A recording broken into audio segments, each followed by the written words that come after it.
Welcome back, family. So today I thought that I would put together a little showcase of sorts and talk about some of my favorite budget camera gear that I've gotten over the years. And I think it's really awesome because... Whoa, hold on, cut. Low budgets?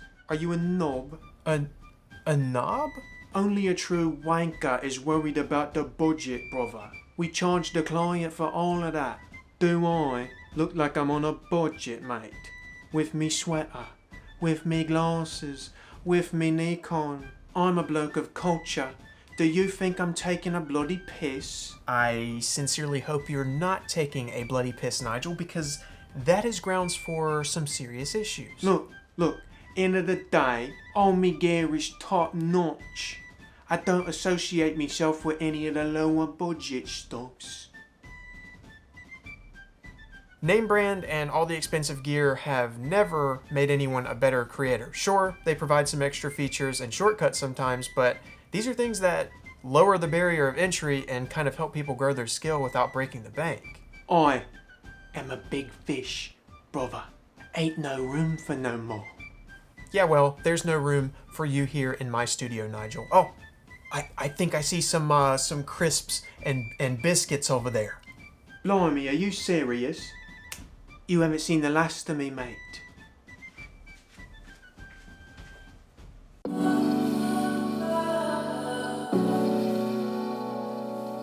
I sincerely apologize for that, and I wish I could say that it wouldn't happen again, but there's really no telling. But you already know the deal. Here are a few of my favorite pieces of budget gear that I've gotten over the years and that have my stamp of approval. Let's dive in. First on the list is the Godox SL-60W.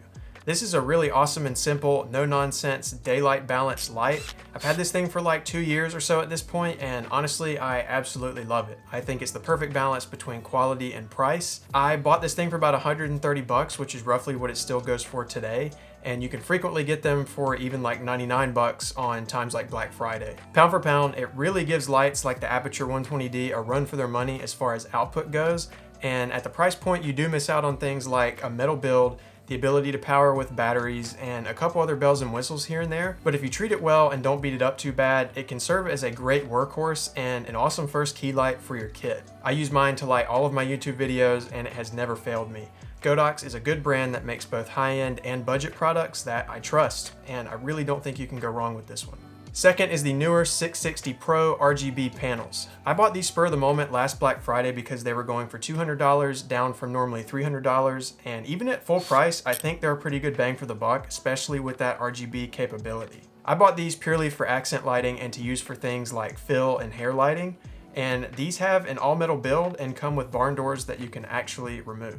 This kit also came with some generic bags and stands for both lights, and while they aren't top-notch, they support the lights just fine, and I'd rather have them than not. I'm actually using them right now to act as a bit of an accent and backlight for my little closet studio that I have here, and they have great output, app control capability, various effect settings, and can also be powered with NPF style batteries, which is a huge plus. I love gear made by Neewer, and I have definitely come to trust them over the years.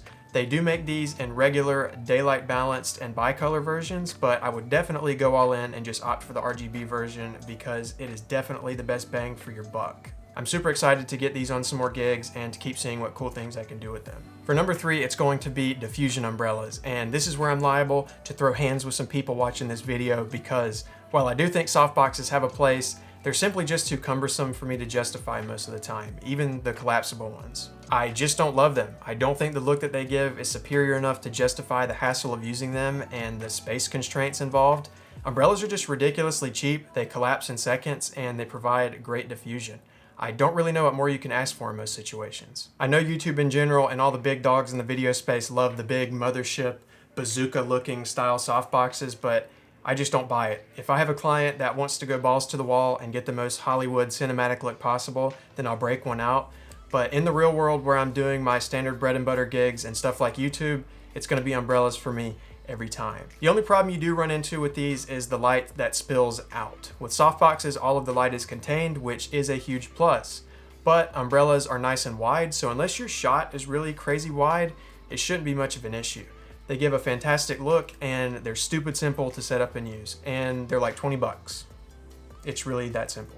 Number 4 is the Rode Videomicro. I think this mic is a slam dunk for the price and form factor, and we all know that Rode knows how to make a mean microphone. This thing is powered by the camera, so you never have to worry about a battery, and the sound it produces is great if you know what you're doing. I use this for both vlogging and as a boom. I'm actually using it right now up here for this video, and you can tell me how it sounds for $50.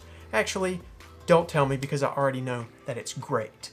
Any shortcomings it has in this instance is solely due to the fact that this room is a bit echoey and hasn't really been properly treated. But all in all, this is something you really should have in your bag even if you already have a mic. It's tiny, it's awesome, and you can take it anywhere without worrying too much about if it gets stolen or lost or damaged or something due to that great price point. I really love this mic. Arriving at number 5, we have Meike macro extension tubes.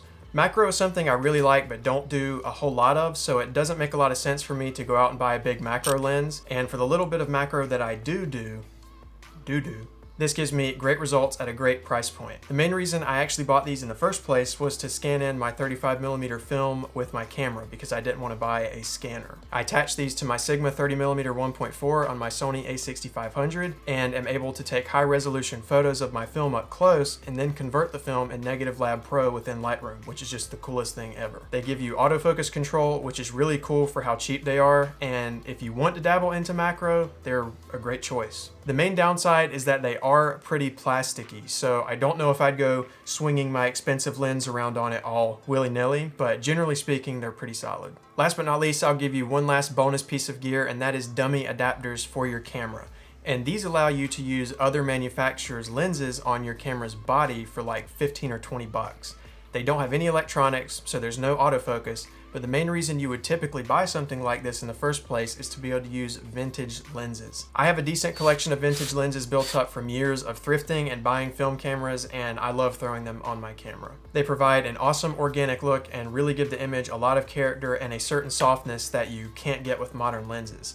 I actually use vintage lenses on my camera a good bit, and it's really cool to be able to breathe new life into them. Not to mention that old lenses are a lot cheaper than modern ones and are great for experimenting and trying out new styles with. I have 3 of them that I use to adapt Nikon, Pentax, and Minolta lenses onto my Sony, and they're all by the brand Photocy. Seriously cool and great little piece of gear to have. I really appreciate you guys for watching and for checking this one out. I had a lot of fun making it, and I think it's important to talk about this stuff because I love getting people into the hobby. You know, this is something that could be a huge potential outlet for someone, and I want people to know that there are some budget options out there to help you create some great things. Unfortunately, in the photo and video world, there does tend to be a lot of snobs that will project their own negative feelings about their own skills onto you and make you feel bad about whatever you have going on. But at the end of the day, all you have to do is stay strong, create what you want, when you want, how you want, just keep going. Don't forget to subscribe, like, and share this video with a friend if you liked it, but most importantly, do not forget that you are blessed and you are loved. As always, I'll be back soon. I don't associate myself with the lower budget stuff.